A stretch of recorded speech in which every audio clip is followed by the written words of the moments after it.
My name is Judy Kelso. I'm 29 years old, and if you looked at my life from the outside, you'd probably think it was steady, simple, maybe even quietly successful.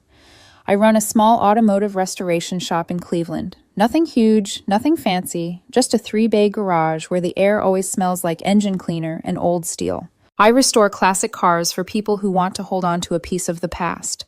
Camaros, Chevelles, Mustangs, machines that outlived their owners but kept their stories. I didn't grow up rich, but I grew up around people who believed in honest work. My dad was a machinist for 35 years, and he taught me more about integrity than any self-help book ever could. He also taught me something else. Build your foundation before you build anything with anyone else. That's why, 3 years ago, I bought my own modest 2-bedroom house. Nothing extravagant, just 1,100 square feet with a fenced yard for my rescue mutt, Rocco, and a detached garage where I work on personal projects when the shop closes. I live simply. I manage my money. I show up on time. I don't make promises I can't keep. For a long time, I thought those values were enough to protect me from heartbreak. But heartbreak never asks if you're ready. I met Evan Ward 3 years ago at a car show. Funny how life pivots on such small moments. He was helping a friend show off a heavily modified Corvette, a loud, shiny, impractical machine that fit Evan's personality perfectly. He was handsome in that polished, social media kind of way. Perfect smile, perfect hair, clothes that looked intentionally casual. He had that kind of energy people orbit around. Charming, dramatic, endlessly entertaining. Our first conversation lasted 2 hours. Our first date lasted 5. By the end of that first week, Evan had already woven himself into my life in a way that felt effortless. He made me feel seen, adored, and, maybe most dangerously, needed. He worked as a regional coordinator for a cosmetics company. Events, PR campaigns, social presence. His world was fast, glossy, and constantly online. Mine was slow, mechanical, and rooted in the past. Somehow it felt like a good balance at first. But relationships don't fall apart in one moment. They fracture in little ways, long before you notice the splintering. Looking back now, I can see the red flags. The way Evan constantly performed for attention, online and offline. The way he'd criticize my work schedule, saying I cared more about rusted cars than us.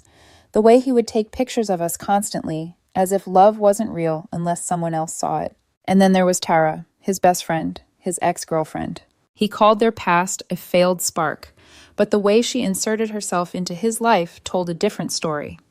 Tara was the epitome of chaotic glamour, always chasing the next party, the next thrill, the next Instagrammable moment. She openly disliked me, never to my face, but always in the subtle ways that count. "Wow, Judy, you're so practical," she'd say with a smile too tight. Or, "Evan needs excitement. I just hope you can give him that." Little barbs disguised as banter. But Evan swore they were just friends. I wanted to believe him. Love makes you believe things you shouldn't. 7 months ago, Evan proposed.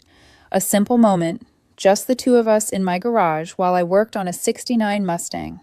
He said he loved my passion, my grit, the way I could bring dead things back to life. I said yes because I believed in the version of him he showed me that night, the version who dreamed of a life together, a home, a future. I didn't know then that he would torch all of it in one weekend. The Vegas trip was Tara's idea, of course. "A bachelor trip he deserves before being tied down," she said with that sugary grin. 6 of Evan's friends planned it with her, Thursday to Sunday, MGM Grand, pool parties, clubs, bottle service. Evan was practically vibrating with excitement for a month. Meanwhile, my friends were planning a quiet weekend lakeside cabin for me. No drama, no glitter, no live streams. Evan teased me about it over and over. "Come on, babe, my trip is going to be legendary. Yours is like a book club retreat." I'd laugh it off, but a part of me felt something I couldn't name, something uneasy, like a thread pulling loose.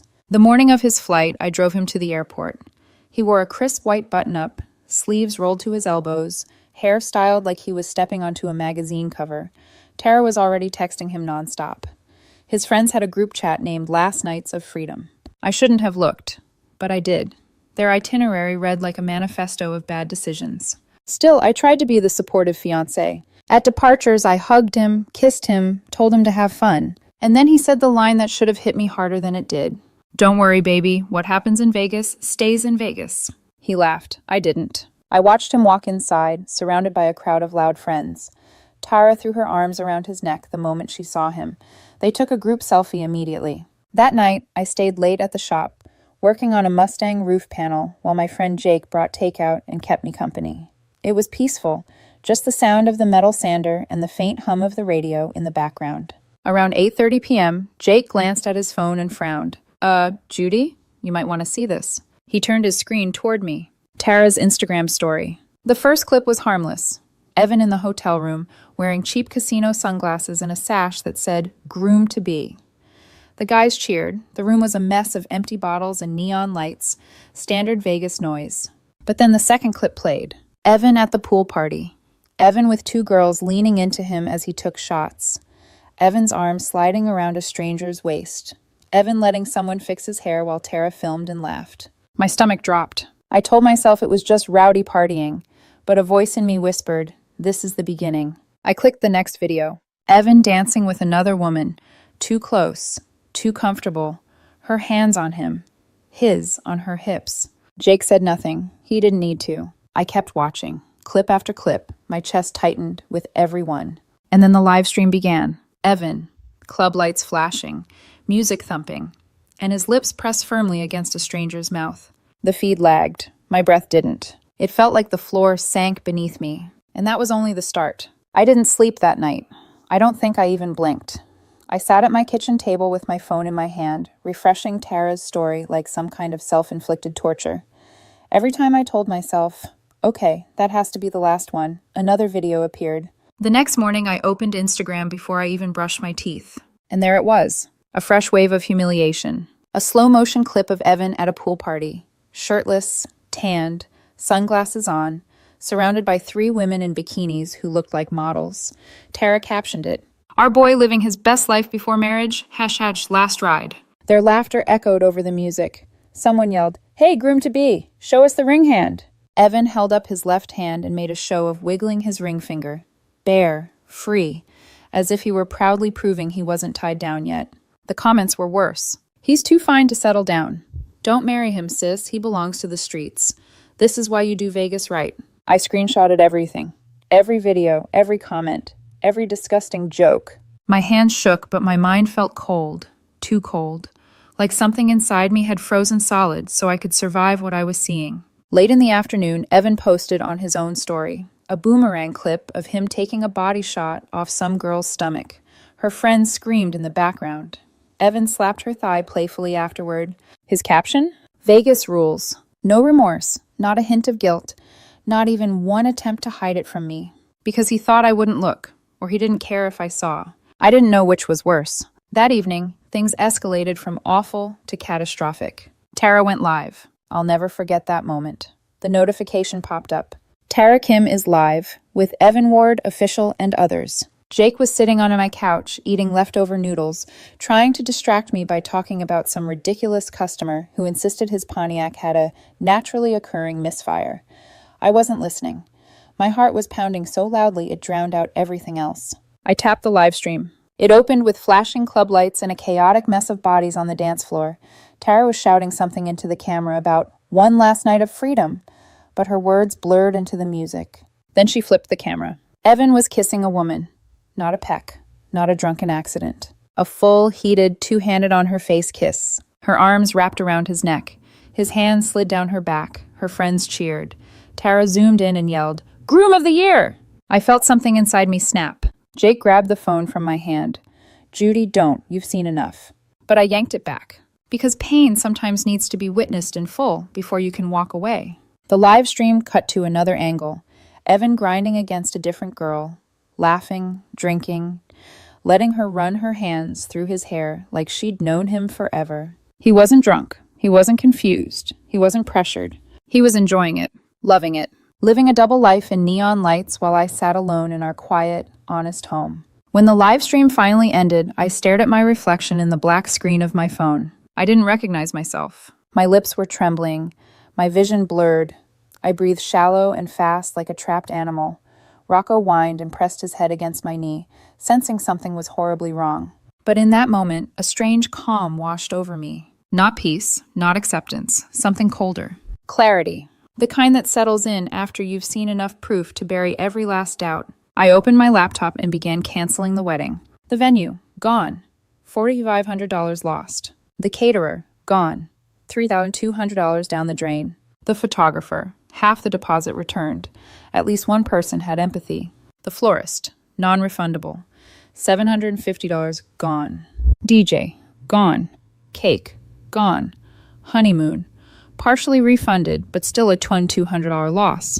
By 1:47 a.m., I had canceled our entire wedding with the precision of someone dismantling a bomb. Every email was polite, professional, emotionless, because the part of me capable of crying had burned out hours ago. At 2 a.m., I called my dad. He answered on the second ring, voice groggy.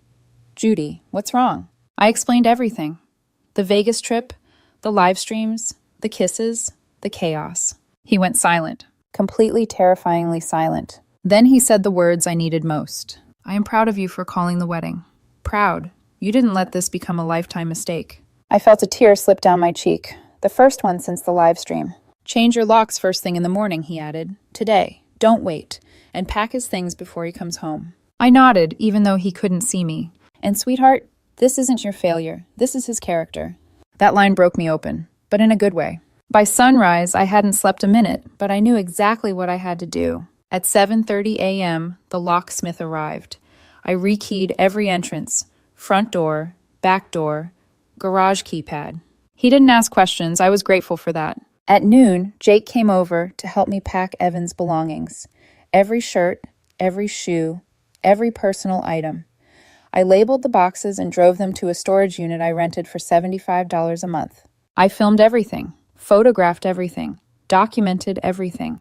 Because if Evan decided to make trouble, I'd be ready. Jake looked at the filled storage unit and said softly, Judy, you're going nuclear. I closed the lock and replied, he dropped the match. I'm just cleaning the ashes. Sunday morning, Evan's crew posted their airport photos. Everyone looked hungover, defeated, messy. But Evan, he looked scared. The panic had set in. Probably saw my wedding cancellation announcement. I'd posted only one sentence on Facebook. The wedding scheduled for October 23rd has been canceled. Thank you for respecting my privacy. No accusations, no details, no drama. Just a clean cut. But it detonated like a grenade. My phone lit up with messages, calls, emails, relatives asking questions. I ignored them all. By evening, my doorbell rang. I checked my security camera. Evan, Tara, 3 of their friends. Still in their airport clothes. Still dragging their luggage. And Evan was pounding on my door like the house was on fire. Judy, open up. We need to talk. I stood still, completely calm. Because this was the moment I'd been preparing for. Evan's pounding shook the door like he expected it to break under the force of his guilt. Tara and the others stood behind him, shifting nervously, luggage still parked at their feet. It would have been almost comical if the situation weren't so heartbreaking. I didn't open the door. Instead, I tapped the icon on my phone and spoke through the Ring camera, my voice steady, controlled, unnervingly calm, even to my own ears. Evan, step back from the door. He froze. His eyes darted up toward the camera, confusion flashing across his wine-blurred features. Judy, why aren't you letting me in? What is going on? I took a breath. You know what's going on. Tara groaned loudly and crossed her arms. Oh my God, Judy, don't be dramatic. It was Vegas. I almost laughed. The irony of Tara calling me dramatic after live streaming her best friend's fiancé, grinding, kissing, and taking body shots off strangers would have been funny if it hadn't been the cause of my agony. Vegas doesn't erase choices, I replied coldly. It just exposes people who were waiting for the opportunity. Evan stepped closer again. Babe, Judy, please just open the door. Let me explain. Explain what? My voice sharpened. The kissing, the grabbing, the live streams, the body shots, or the fact that you let Tara record all of it like some twisted highlight reel? He flinched. The others looked away. Even Tara swallowed hard. He tried again. I was drunk. We all were. I didn't think... Exactly, I interrupted. You didn't think about me, about our relationship, about our wedding in 6 weeks, about the consequences of every idiot thing you did. Evan pressed his hand against the door as if that could somehow soften reality. Judy, it didn't mean anything. My laughter cut through the air like broken glass. You kissed 3 different women, Evan. 3. In publicly posted videos. You were acting like a single man with no fiancé watching your every move. Tara scoffed loudly. Oh, come on, it was just a little fun. People cheat in Vegas all the time. It's not real. I leaned closer to the camera. Those girls' mouths were real. The cameras were real. Your hands on them were real. Vegas isn't a moral black hole. It's a city, not an excuse. Evan ran both hands through his hair, pacing in small circles. I swear to God, Judy, you're taking this too far. Just open the damn door so we can talk like adults. We are talking, I said. And no, you will not come into my home again. He looked stunned, like he genuinely couldn't comprehend losing access to a place he'd assumed would always be his. Tara piped up again, her voice laced with venom. Wow, Ice Queen much? No wonder he needed to unwind. Evan whipped toward her. Tara, shut up. But she'd already said enough. His silence after her words said even more. My jaw clenched. Evan, if you still let her talk for you, we really are done. He turned back to this camera, eyes wide, desperate. No, Judy, please. I don't care what Tara says. Just let me fix this. Fix? The word tasted bitter. You didn't break a vase, Evan. You didn't forget a grocery item. You humiliated me in front of hundreds of people. Do you understand that? Your friends posted everything. Your coworkers saw it. My customers saw it. My family saw it. His breathing was shaky now. Please don't do this. I love you. Love doesn't look like what you did in Vegas. His lower lip trembled. You can't just end everything like this. I ended nothing, I said. You ended us the moment you kissed someone else. The girl standing behind Tara murmured, damn, under her breath. Evan tried a different angle. The wedding. You didn't cancel it, right? We can still fix it. We can talk to the vendors. It's already canceled, I said plainly. Everything. The venue, the caterer, the florist, the DJ, the honeymoon, all of it. He staggered back a step. What? You'll get your things back, I continued. They're in storage unit 144 on Cedar Avenue. Here's the key. I slid the key under the door. A tiny metallic sound echoed in the hallway. Evan didn't pick it up. He stared at it like it was a death sentence. That's it? He whispered. You're just done? Finally, after everything, I felt myself soften. Not sympathy, clarity. No, Evan, I whispered. You were done days ago. I'm just accepting it. His panic surged. You can't kick me out. This is my home too. Tara chimed in. Yeah, legally she can't. I cut her off. Evan, your name was never on the mortgage, the lease, the utility bills, or the deed. Legally, you were a guest. He blinked rapidly as the truth sank in. I live here, he tried again. No, you stayed here. And then with steel in my voice. And your stay is over. I watched the moment his pride shattered. He bent to pick up the key. His hand trembled. Then he whispered, You'll regret this. I regret saying yes to your proposal, I replied. The group stood frozen. Silence wrapped around them like a heavy fog. Finally, Tara grabbed her suitcase. Let's go, she muttered. She's lost it. But before they left, Evan turned back toward the camera. Tears streamed down his cheeks. His voice cracked open. Judy, I'm begging you. Please don't leave me. It hit me harder than any video had. Part of me, the part that loved the version of Evan who proposed in my garage, ached. But love isn't enough to rebuild something burned to ash. I'm not leaving you, I said softly. You lost me. Evan collapsed to his knees, sobbing. His friends dragged him toward the car like a broken thing. The last words he said before Tara shut the car door were, I'm nothing without you, I whispered, so quietly only the empty hallway could hear. Then you should have valued me when you had me. The car finally pulled away. I stood alone in my living room, breathing in the stillness. But the nightmare wasn't over, because the next morning, Evan tried something far worse than begging. He hired a lawyer. The email from Evan's lawyer arrived at 9:12 a.m. sharp. I was at the shop, halfway through welding a replacement panel on a '67 Mustang, when my phone buzzed. I wiped my hands on a towel, expecting a parts shipment update. Instead, the subject line hit me like a slap in the face. Formal demand regarding residential and financial entitlements.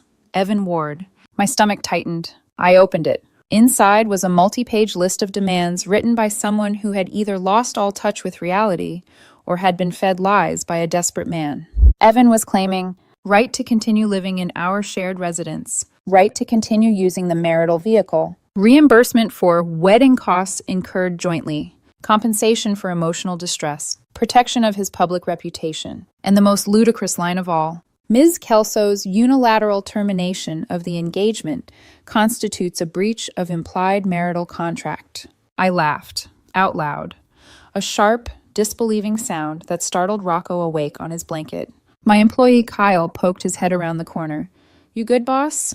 Oh, I'm fantastic, I muttered, tossing my phone onto the workbench. Just reading fiction disguises as legal documentation. I forwarded the email to my attorney, Frank, with a single sentence. Handle him. Frank replied within an hour. On it. He called me minutes later, voice dry and amused. Judy, I've seen decades of entitlement, but this is top-tier delusion. Tell me something I don't know. He has zero claim, zero residency rights, zero property claim, zero financial entitlement. You bought that house years before he even knew you. The car is in your name. And emotional distress? Frank scoffed. Please. The only distress here is him realizing actions have consequences. I exhaled slowly, some tension melting from my shoulders. Frank continued, I'll send a response. No negotiation, no compromise, no wiggle room. 30 minutes later, the reply went out. A calm, brutal demolition of every point Evan's lawyer tried to make, with attached screenshots of the Vegas live streams as evidence of his documented infidelity. Frank's closing line was a masterpiece. My client owes your client nothing except the courtesy of silence moving forward. I wished I could have framed it, but Evan didn't give up. Of course he didn't. That afternoon, he showed up at my shop. I saw him through the new security cameras before he even got out of his mom's borrowed car. His mother, Patricia, was in the passenger seat, arms crossed and furious. His sister, Danielle, was in the back, looking like she had come prepared for a group intervention. I stepped outside before he could enter the garage. Evan, you can't be here, I said firmly. He took a shaky step forward. Judy, please, Patricia cut him off, marching to the front like a general. Judy, you need to stop this nonsense. Evan is devastated. You blindsided him. My nostrils flared. Blindsided him? He live-streamed cheating on me. Patricia waved a dismissive hand. Oh, that. People do silly things on trips. Alcohol makes you act out. That's not cheating. It's just immaturity. Danielle joined in. Yeah, you're overreacting. You're really going to throw away 3 years? Over some harmless fun? I took a slow, grounding breath. Fun is blackjack. Fun is dancing. Fun is a little too much champagne. I stepped closer, eyes burning. Kissing 3 different women on camera is cheating. Evan flinched again. His mother rolled her eyes. Well, you've always been uptight. My jaw clenched so tightly it hurt. You don't get to call me uptight because your son humiliated me in front of the world. She scoffed. This is ridiculous. Evan has nowhere to live. You can't just throw him out on the street. He can stay with you, I replied evenly. We don't have space. Not my problem, I said. He lost the right to live with me when he treated our relationship like a frat house game. Danielle stepped forward, voice sharp. You're heartless. I turned my head slowly toward her. No, I'm done. Patricia tried again. At least let him keep the car. He needs to get to work.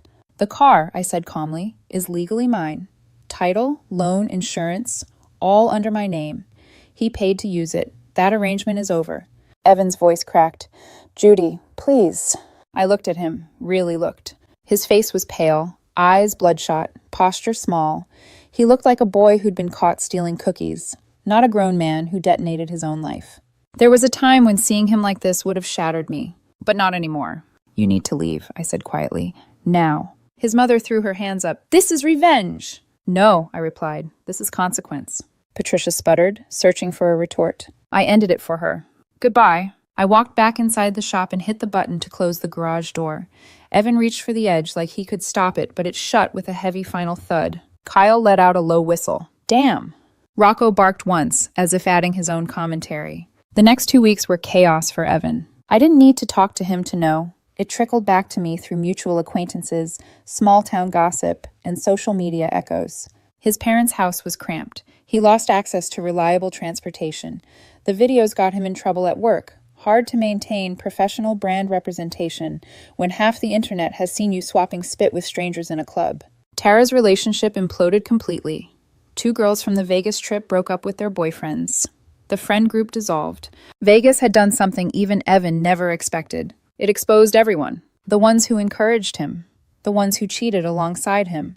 The ones who filmed it like entertainment. Everything rotten surfaced. As for me, I slept better than I had in months. I focused on the shop.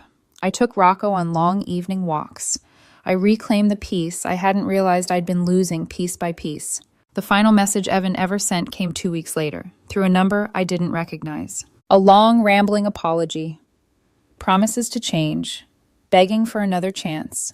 I didn't respond, not out of cruelty, out of survival. You can forgive someone without allowing them back into your life. You can love someone and know they are no longer safe to love. 3 months later, I finished restoring the '69 Mustang, the one Evan pretended to like but never understood. It roared back to life under my hands, loud, fierce, unapologetically powerful. Kind of like me. I took it for a late-night drive, the sky clear, the city quiet, the air crisp with winter. At a red light, I caught my reflection in the window. I didn't look broken. I looked reborn. Evan didn't ruin my life. He revealed the parts I still needed to strengthen. And that, strangely, felt like a gift. As I drove across the bridge, engine rumbling beneath me, I whispered, "This is my